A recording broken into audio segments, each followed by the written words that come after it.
Kaiingay na naman. Kaya napapalayas.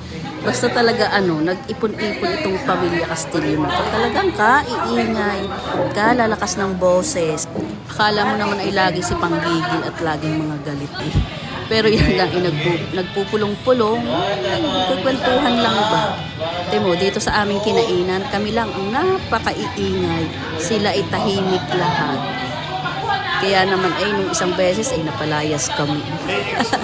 Dahil sa kaingayan namin. Kaya di ba makapagpulong-pulong ng tahimik lamang at kalalakas ng boses. Tinitingnan na tuloy kami diyan ng mga katabi namin kumakain din. Siguro nagtataka sila, bakit ang lalakas ng boses ng mga? Nag-almusal nga lang pala kami diyan. Basta malapit lang din yan dun sa dorm na inupahan namin. Tapos ang cashier diyan ay parang Filipino Chekwa, kaya siya ay marunong mag-Tagalog. Ang galing nga, batang-bata pa may part-time job na.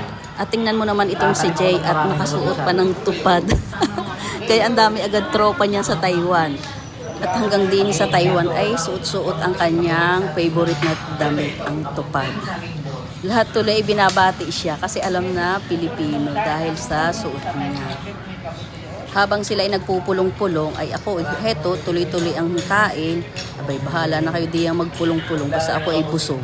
Siguro naman ang mga yan itapos ng kumain, kaya pulong-pulong na lamang. Kung ano-anong topic ang mga pinag-uusapan, sari-sari na. Kaya napapatingin sa amin tuloy ang ibang Chekwa din. Siguro isa-isip-isip ng mga Chekwa, kung gugulo naman itong pamilyang ito, kaiingay, kalalakas ng boses. Pag nagkukumpleto ay ganyan anong nangyayari, kalalakas.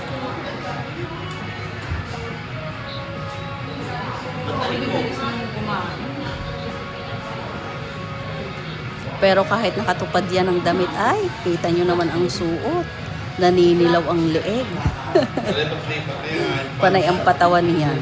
Kaya naman tawa ng lahat. Sa likod na nga kami pinaupo kasi siguro alam na maiingay. Kaya sa likod na, tapos sa harap iba na. Yun lang mga bibi.